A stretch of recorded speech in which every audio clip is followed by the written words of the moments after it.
On ne peut pas éviter notre propre mort. Elle est programmée depuis notre naissance. Mais comme ça fait peur et ça fait mal d'y penser, on préfère ignorer cette question. On n'y pense pas. On verra plus tard comment ça se passera. Mais suite à ces comportements, combien de familles nous voyons déchirées par ces guéguerres concernant l'héritage? Comment d'enfants nous voyons déshérités par des oncles et des tantes qui, dans la tradition, ont plus de droits sur les biens des parents disparus que les enfants. Ce sont autant de drames dont nous sommes tous témoins en Afrique. Il est peut-être temps d'y penser. Comme si la douleur induite par la perte d'un être cher n'était pas assez forte, on préfère se protéger soi-même et laisser tous ces choix et ces décisions à prendre à nos enfants. C'est peut-être trop dur. C'est peut-être le moment de lever les barrières, de faire table rase des tabous et d'affronter les sujets qui nous font peur pour protéger nos enfants. C'est de ce sujet que nous parlons aujourd'hui, la mort et comment nous la préparons. Est-ce que nous l'acceptons? Comment nous l'organisons? Alors avant qu'on commence, je t'invite à t'abonner à la chaîne Africanité afin de recevoir toutes nos vidéos sur les différentes problématiques que j'aborde, sur nos succès, nos réussites, nos difficultés, nos échecs en tant qu'Africains dans le monde contemporain, au sein de la diaspora ici en Occident. Donc n'hésite pas, abonne-toi tout de suite.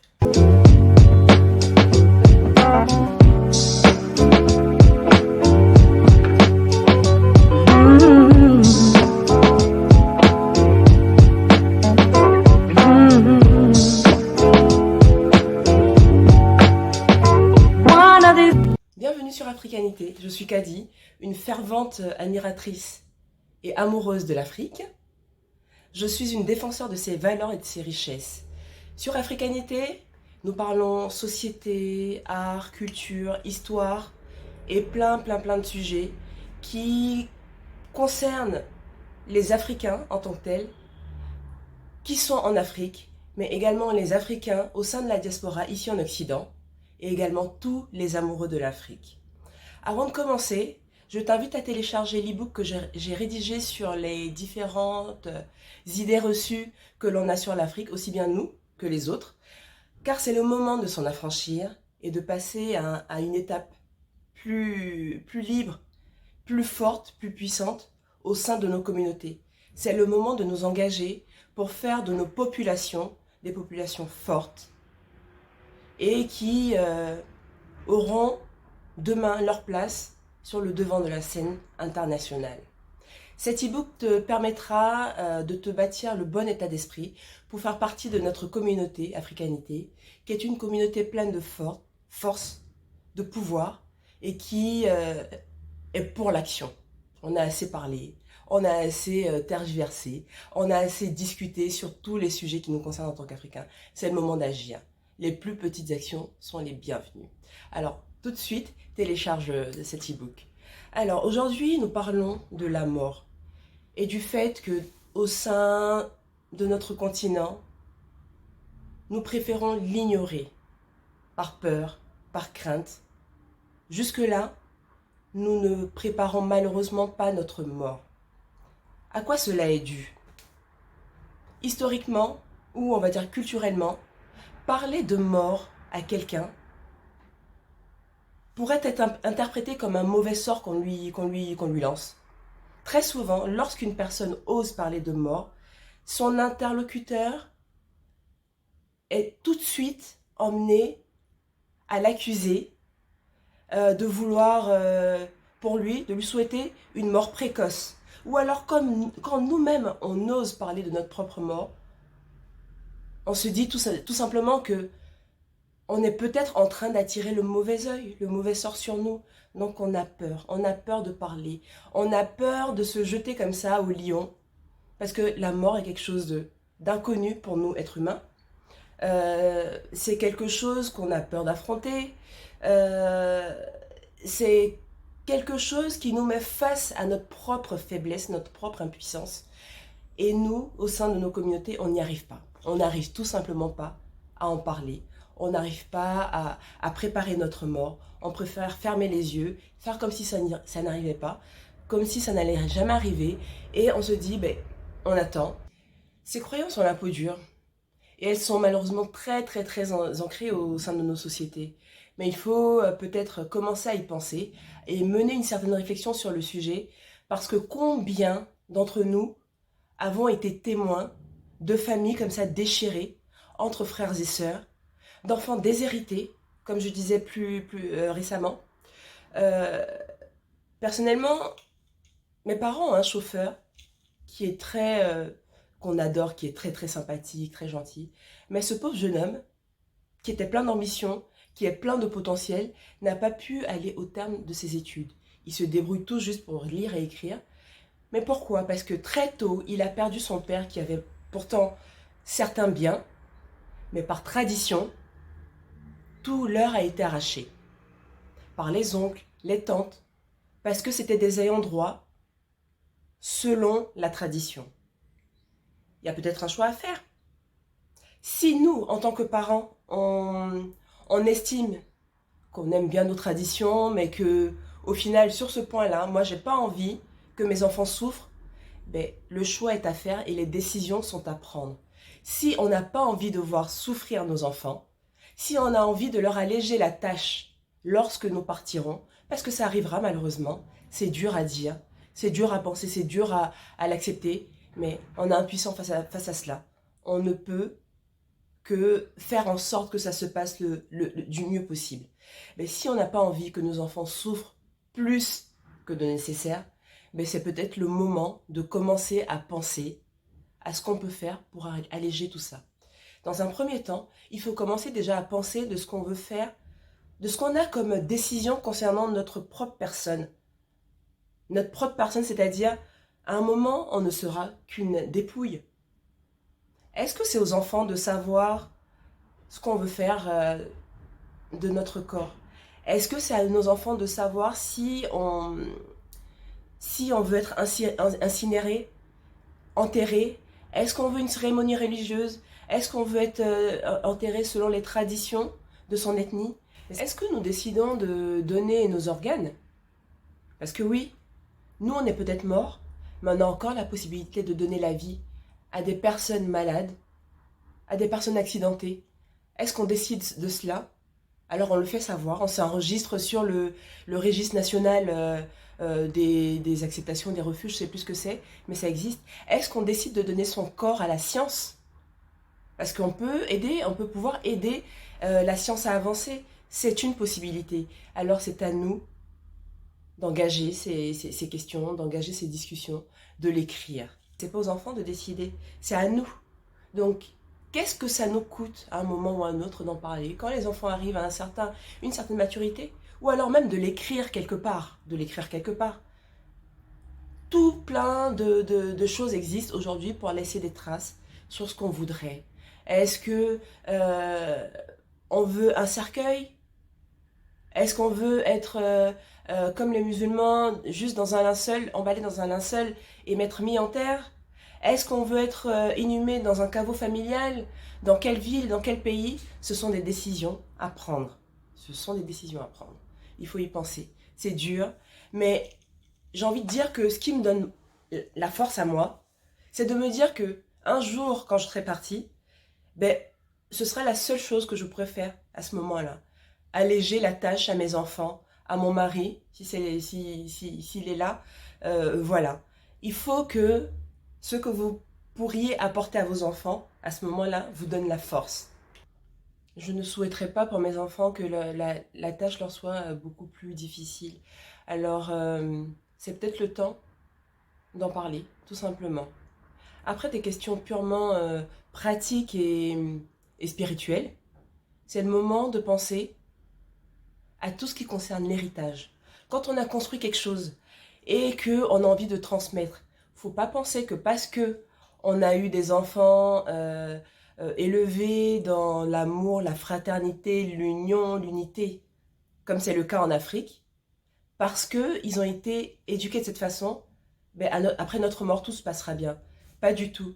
Il faut se détromper dans toutes les familles, quelle que soit leur structure, leur composition, des problèmes peuvent arriver. Il y a des guerres fratricides juste au moment où le père ou la mère ou les deux partent et que voilà, on ne sait pas quoi faire, on ne sait juste pas quoi faire parce qu'il y a la maison du village, il y a la maison en ville, il y a les enfants à l'extérieur du ménage qui existent, qui se, qui se dévoilent à un moment ou à un autre.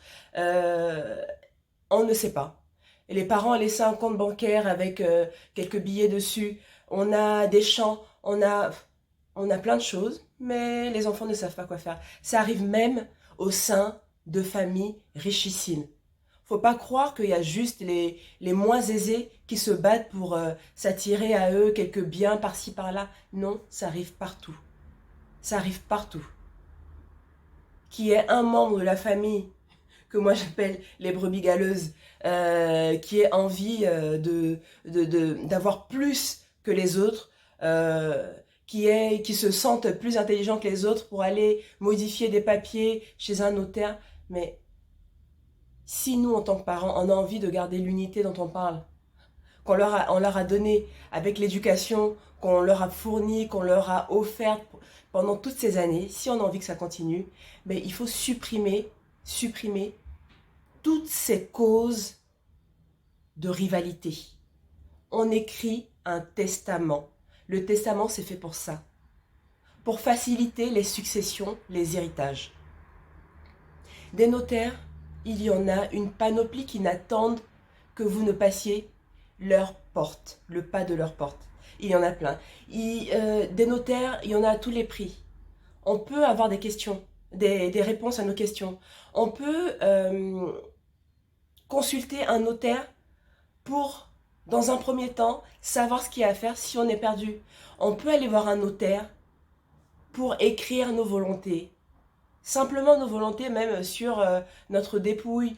Qu'est-ce qu'on veut en faire? Est-ce qu'on a envie de donner la vie? Est-ce que non? Est-ce qu'on a envie de transmettre nos organes à des personnes malades?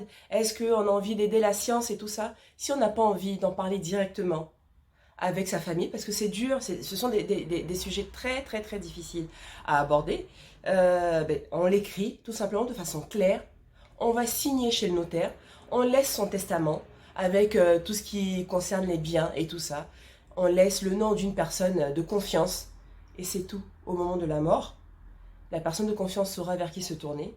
C'est pas cette personne de confiance qu'on remet la feuille, qu'on confie tous ses secrets, toutes ses dernières volontés. On a envie de pouvoir organiser nos derniers moments sur Terre. Mais il faut se tourner vers les bonnes personnes, il faut s'entourer des bonnes personnes. Ces bonnes personnes, ce sont des personnes dont c'est le métier. Et ce sont les notaires. Ce sont les notaires. Ce sont les personnes vers qui il faudra nous tourner un moment ou un autre si on a envie que notre vie, notre mort, soit en concordance.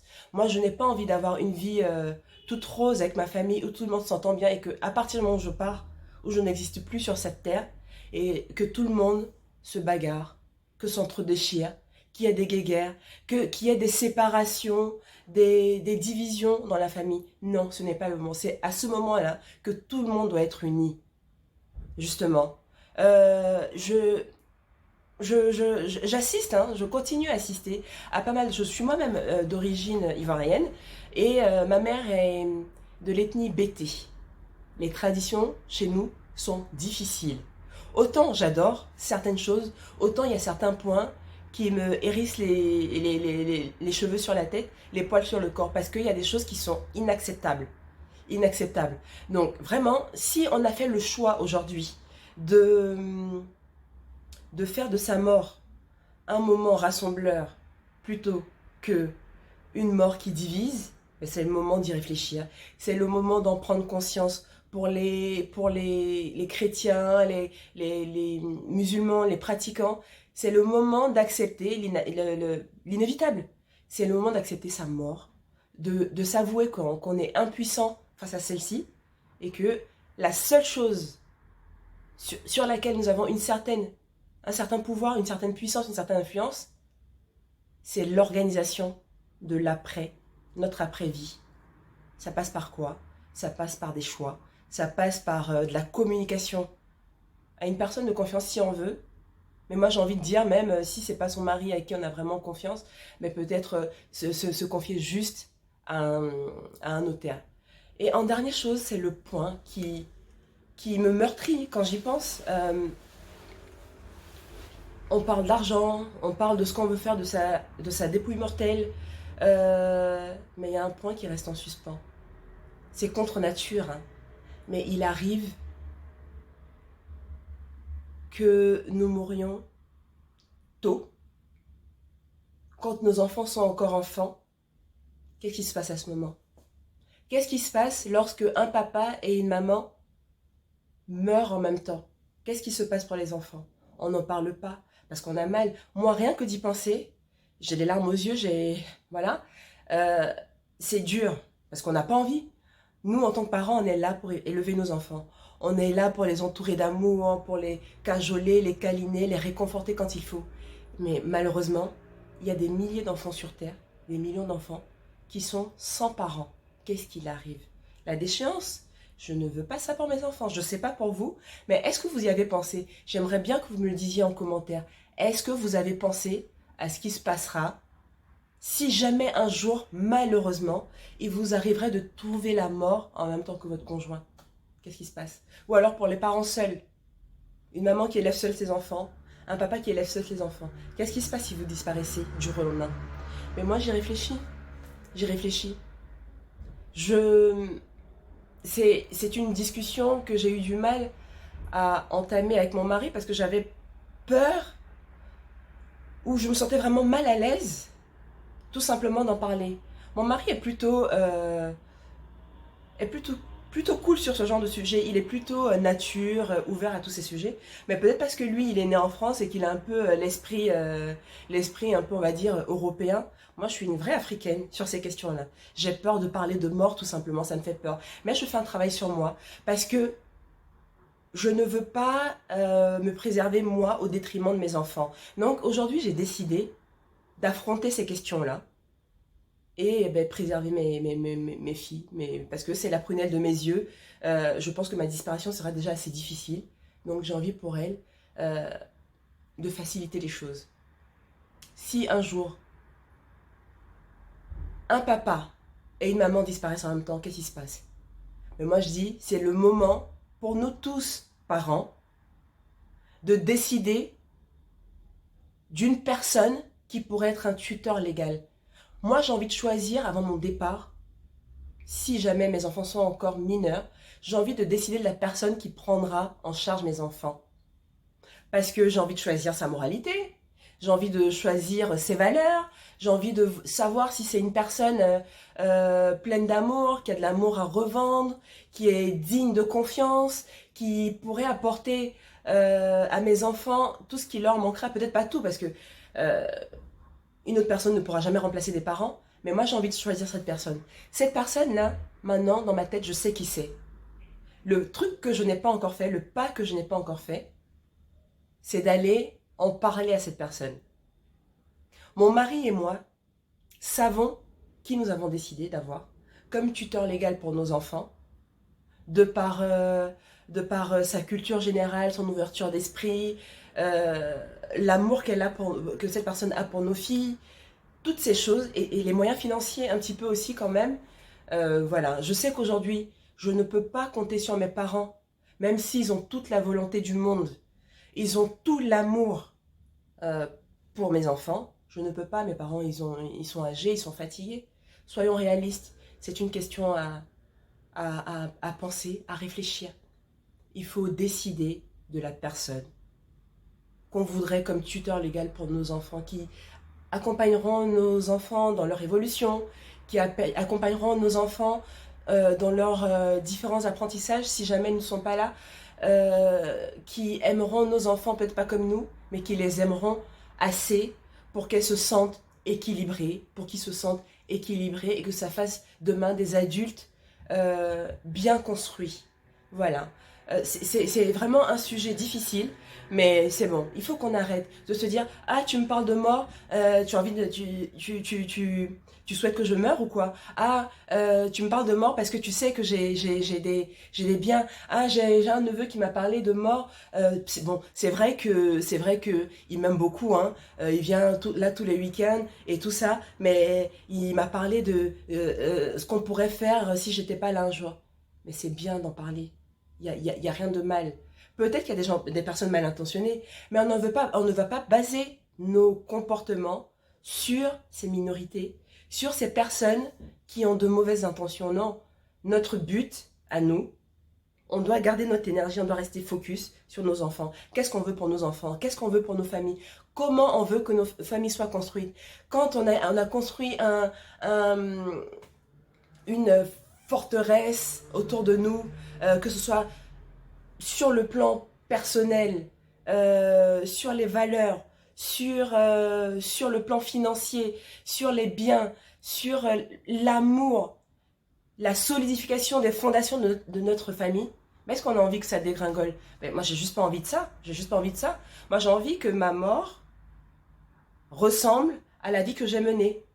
Voilà, j'ai pas envie que quand on meurt et que les discours qui suivent les messes pour les défunts se caractérisent par de la haine, par de la rivalité, par des rancœurs. Non, non, non, non. Moi, j'ai ma grand-mère que j'ai perdue en octobre dernier, donc ça fait que quelques mois, elle est partie il y a 6 mois. Mais elle nous a donné une vraie leçon de vie. Parce que c'est au moment de sa mort que j'ai réalisé, que j'ai appris qu'elle avait tout préparé. Et pourtant, ce n'est pas une grand-mère qui a vécu en Occident. Elle a vécu en Occident, mais elle n'y est pas née. Elle avait l'esprit africain. C'était une vraie africaine qui parlait très peu le français. Elle parlait français, mais c'était dur, qui parlait embêté. Mais figurez-vous que ma grand-mère, elle a tout décidé. Si bien qu'aujourd'hui, ses obsèques se passent de façon totalement paisible.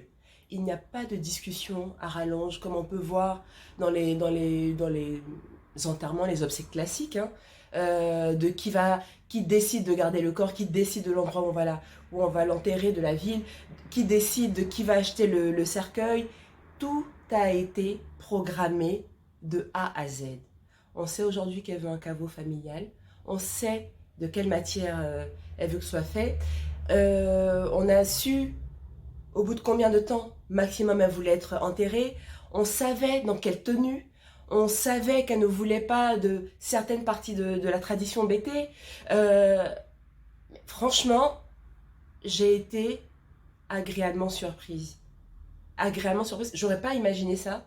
Et pourtant, tout ce qu'elle a prévu pour la suite de son après-vie, ben, ressemble totalement à ce qu'elle nous a donné comme impression, comme opinion d'elle. C'était une femme sage qui aimait vraiment sa famille, qui aimait la paix, qui œuvrait pour la paix, qui était présente pour chacune des parcelles de la famille. C'est une femme qui avait presque 100 ans, qui se rappelait de tous les prénoms, de tous ses gendres, ses arrière-gendres, les copains, le nombre d'enfants. Ben aujourd'hui, tous les détails qu'elle entretenait dans sa vie, dans sa mémoire, pour rester auprès de nous, ben, elle l'a reproduit pour son après-vie. Aujourd'hui, nous savons tout. On sait doit être devant des obsèques, de l'organisation de son enterrement. On sait tout. Et aujourd'hui, la seule chose qu'on a à faire, ben, c'est de réaliser ses derniers souhaits. C'est-à-dire mon oncle qui dessine son caveau, les petits-enfants qui choisissent la photo, ces enfants qui s'occuperont des démarches de gauche à droite, la ville où elle devait être enterrée, c'est ok, enfin, voilà. Moi je dis, c'est vraiment un sujet à adresser pour nous en tant que parents, en tant qu'Africains. Ce sont des choses à réfléchir. Faut prendre le taureau par les cornes et puis y aller. C'est pas parce que tu vas parler de mort que demain tu vas sortir et que une voiture va te renverser. C'est pas ça. Il faut qu'on s'éloigne de toutes ces croyances-là qui nous limitent dans nos actions au quotidien. C'est bien de garder certaines traditions, mais c'est bien aussi d'avoir la force et la responsabilité de se détacher de certaines d'entre elles qui nous mènent qu'à des problèmes. On ne peut pas tout accepter. Personnellement, je ne peux pas tout accepter. Je ne sais pas où tu en es. J'aimerais bien que tu m'en parles et que tu me dises ce que tu en penses. J'espère que je ne vous ai pas choqué. Je ne souhaite la mort de personne. Au contraire, je célèbre la vie, vraiment. Et je célèbre surtout la vie des personnes qu'on laissera. Parce que la mort, on ne peut rien y faire. On y passera tous. Sur ce mot joyeux, je vous fais un gros bisou à tous et je vous dis à très bientôt. La dernière chose, n'oubliez pas de partager parce qu'il s'agit d'un problème réel au sein de nos communautés. Partagez, partagez, partagez, likez et commentez surtout. Dites-moi ce que vous en pensez parce que moi derrière ma caméra je suis seule, je ne sais pas ce que vous en pensez. J'ai mes opinions à moi, j'ai mes avis sur certaines choses, mais j'ai besoin de vous aussi pour m'éclairer sur plus de choses encore. Alors commentez et je vous répondrai avec plaisir. À bientôt pour de nouvelles vidéos.